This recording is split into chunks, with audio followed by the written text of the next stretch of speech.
raw sense data, uh, the matter in appearances, to uh, the level of form, sensation, and organized concept. Trying to uh,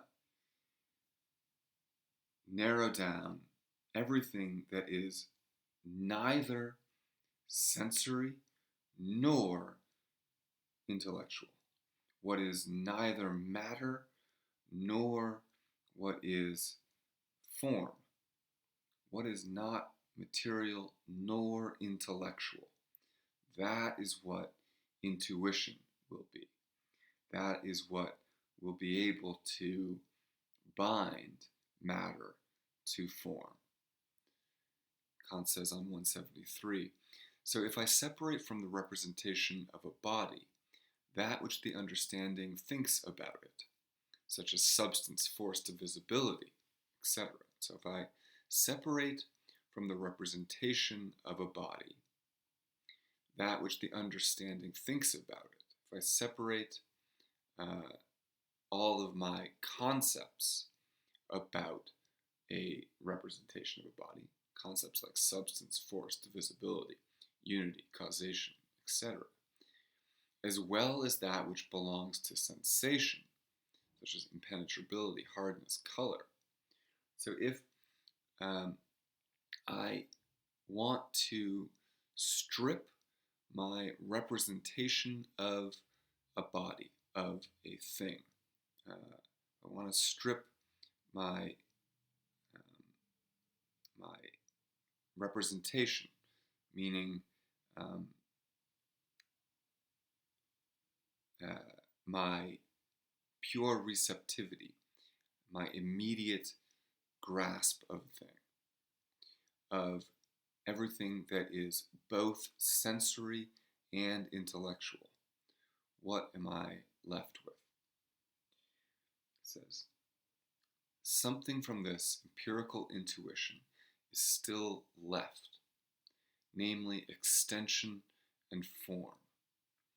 What do I get when I strip a representation of a body? And again, representation is like that immediate grasp that we have of an experience. It's represented to my senses in the form of my sensibility, and then in a corresponding idea that corresponds to that received sense. What do I have of that representation when it's stripped of all sensory and intellectual qualities? Extension and form. These belong, he goes on, to pure intuition, which occurs a priori, even without an actual object of the senses or sensation, as a mere form of sensibility in the mind. So, intuition is a form of sensibility in the mind, which this intuition intuits extension and form.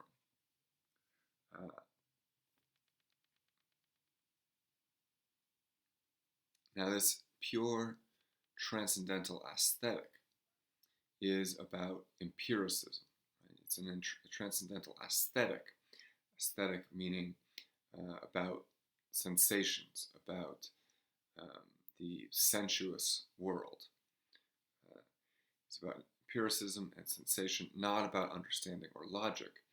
It's about the pure receptivity of the human subject. As we've already seen, it must itself have a certain form. Sensibility has a certain form because it only receives what can be received in a certain way. Right? These intuitions are the way that we are able to receive things, right? So if you think of the noumenal world as cookie dough, right? You press the cookie dough into a cookie mold. That mold is like our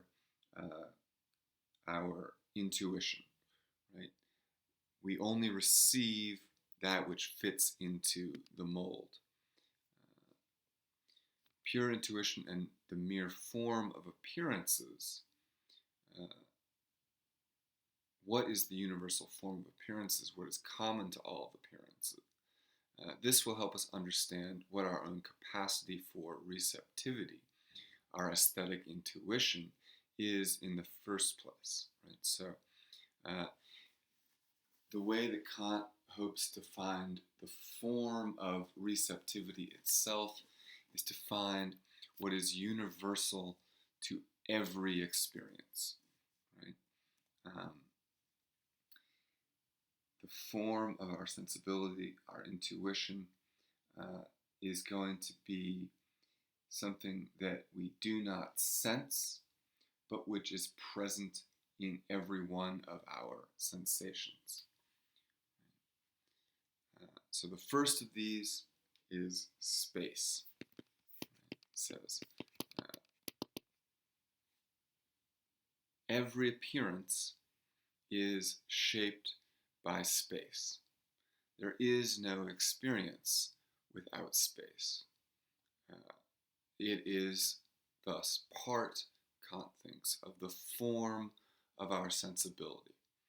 What this means is that space itself does not exist independently of human subjectivity. There is no such thing as space in itself for Kant. Space is a form of intuition, a form of our sensibility, our empirical intuition.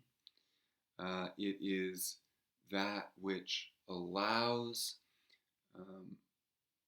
what is being received to be packaged in such a way that it can be organized by our a priori ideas. This is a sort of, mind-blowing idea, right? This idea that space itself is subjective.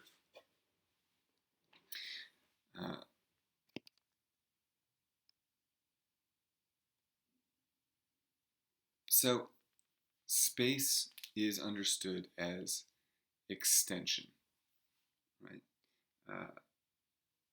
Without extension, everything would be indeterminate. Everything would be, there would be nothing without extension for us, right?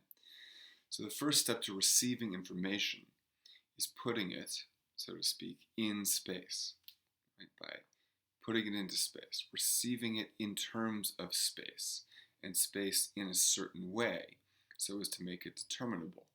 Right? Three-dimensional space is the form of space that we put our received data into. So why is this a form of intuition? How is this deduced by Kant as a pure form of intuition? Kant says we never see space itself. It is not something that we sense. Right? And yet space is part of every sensation. Right? So it's not part of the data that we receive. Again, I can never point to something and say, that is space. And yet, I can never experience anything where I am not going to also say there's space there. So, there is no such thing as space, but there is also nothing without space. So space is an outer sense.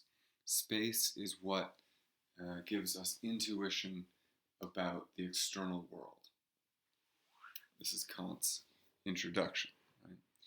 There's also an inner sense, an intuition that allows us to have inner experience in the same way that we have outer experience.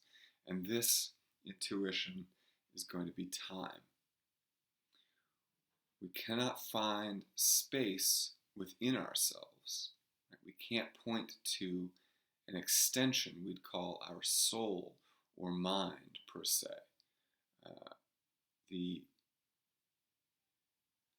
When you think of who you are, you don't assign extension to it. You don't determine limits to it. It isn't a certain size or take up a certain amount of volume. Right? Your internal being is without sensation or without extension. And therefore, space is an intuition that is only about the external world. Similarly, fascinatingly, Kant thinks we can't find time outside ourselves. We never experience time as something external to us. Time only exists inside ourselves. Time is an inner intuition. It's time that it's an intuition of time that gives us knowledge of ourselves as the beings we are, that we represent ourselves to ourselves. So, inner sense, time, by means of which the mind intuits itself or its inner state, gives, to be sure, no intuition of the soul itself as an object. Yet it is still a determinate form under which the intuition of its inner state is alone possible, so that everything that belongs to the inner determinations is represented in relations of time. Time can no more be intuited externally than space can be intuited as something in us. Right? So this is fascinating, right? We never have, right, our sense of time is a sense of our inner selves, not having anything to do with the outside world. So Kant goes on. I'm on page 174 now. Now, what are space and time? Are they actual entities? Can